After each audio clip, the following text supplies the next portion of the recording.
I'm Tamara Albertini, an associate professor in the philosophy department of the University of Hawaii at Manoa. I'm the current director of the undergraduate certificate in Islamic studies.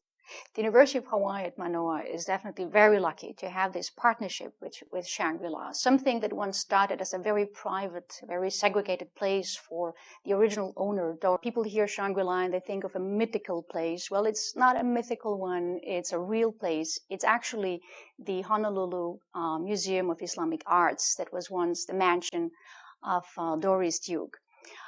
So what we try to achieve in this partnership between the University of Hawaii and Shangri is make sure that students can come to the collection and see Islamic art really firsthand. I mean, they're almost allowed to touch it. And I know from experience that it makes a tremendous difference. It really adds a visual dimension to the students' appreciation of the Islamic world. Now, the first thing people see when they come to Shangri is a door, an entry door. It doesn't look spectacular. It doesn't look magnificent from far, right? But then as you approach, you realize there is Islamic art all over that door, on the outside and on the inside. And it's a wonderful way to be introduced to what it means to enter a home, to enter a special place in the Islamic world. You have on the outside an inscription that's from the Quran, so that's Islamic Holy Scripture. And the verse says, enter this door in peace and feeling safe. Right? So that is definitely very, very inviting for visitors to Shangri. And then as the door opens, you are supposed to look at what's written on the inside. So there is now the esoteric dimension. And the inside has, again, inscription. An inscription now is not from the Quran. It is from the Sufi tradition. Sufism in Islam is the mystical Islam. And now what the inscription says is an invocation. It's a prayer to God to open a gate and to make it to be the gate of happiness. It's basically asking for a blessing. Right? And so you have the exoteric and the esoteric dimensions of Islam come together. And it's a wonderful way to tell students about the complexities and the rich tradition that Islam represents.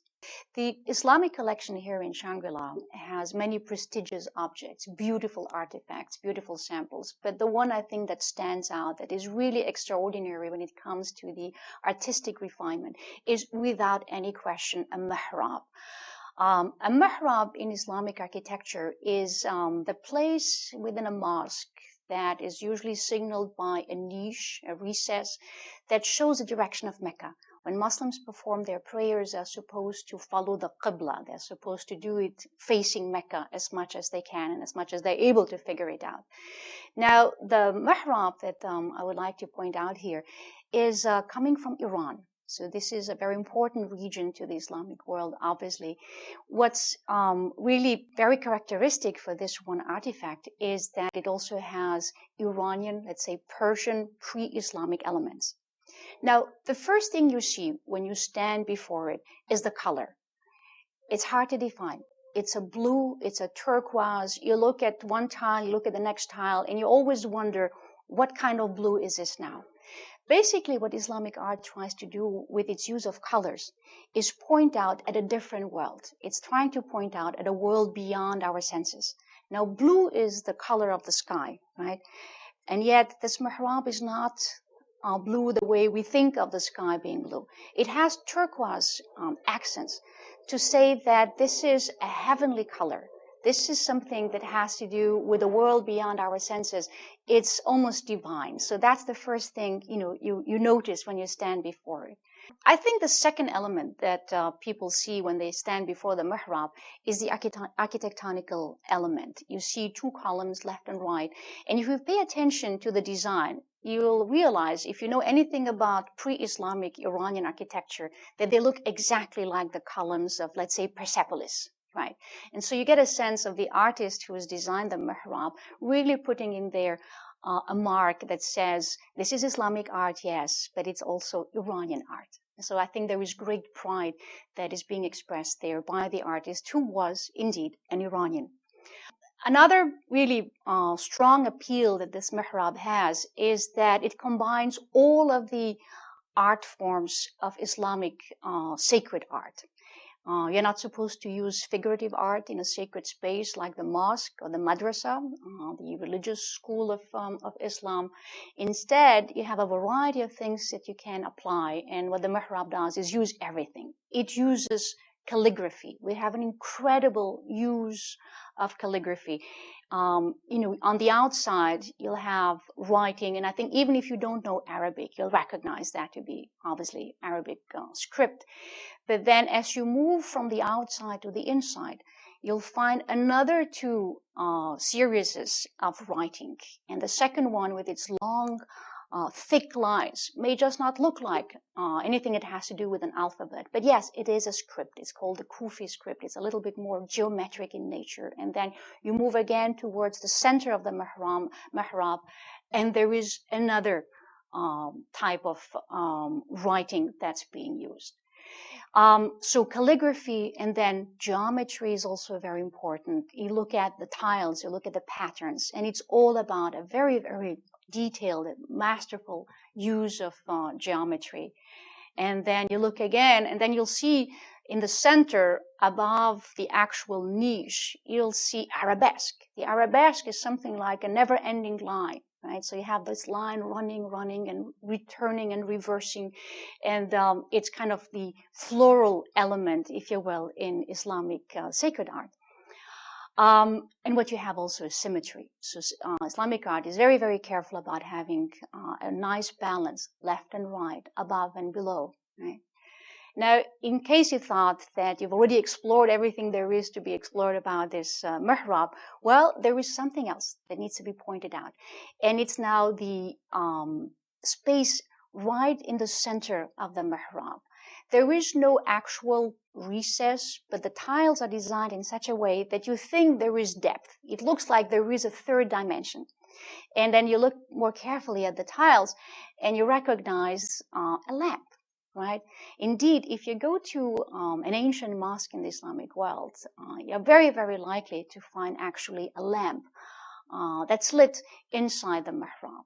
Now here it's just the tiles that suggest the shape of that lamp.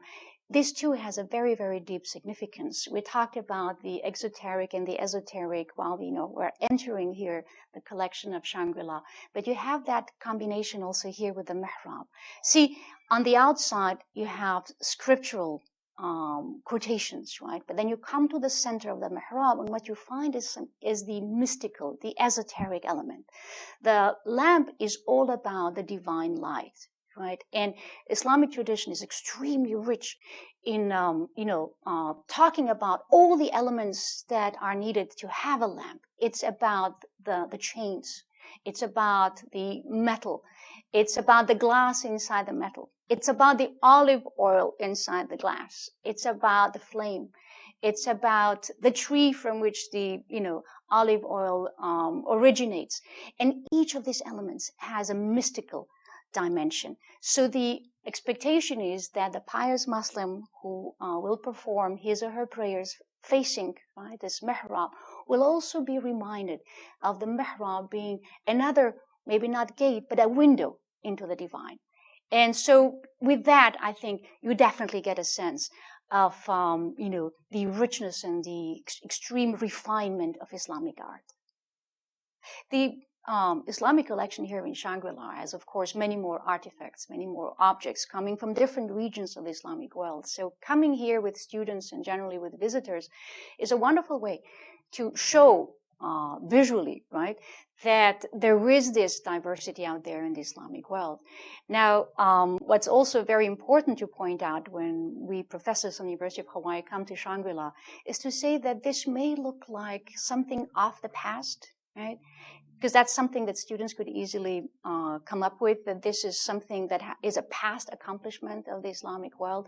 And we have to be very careful in pointing out that whatever this past, ancient, antique Islamic art expresses is still present in the Islamic world at large. Whatever is here in terms of inscriptions, of Arabesque, geometry, and so forth, is dear to Muslims worldwide. They may come from China, they may come from Indonesia, Malaysia, Morocco, just to mention a few countries of the Islamic world. And yet they are appealing to all of them. And for the teachers, this becomes a wonderful opportunity to bridge then, or rather to link the past with the present. Right? So what we don't want to happen is that our students think that they're just being introduced, right, to something like the past civilization of Islam. Not at all. We are using this classical tradition. We are using these incredible accomplishments to tell something about the potential that the Islamic world holds to this day. And we're also trying to teach them about how whatever they learn here in a more maybe supra-regional way is something that they can use even when they go to interview people in some corner of the Islamic world. So it's the kind of fundamentals of Islamic studies that the certificate offers, and then students can go anywhere in the Islamic world and then explore certain segments, certain angles that are particularly dear to them.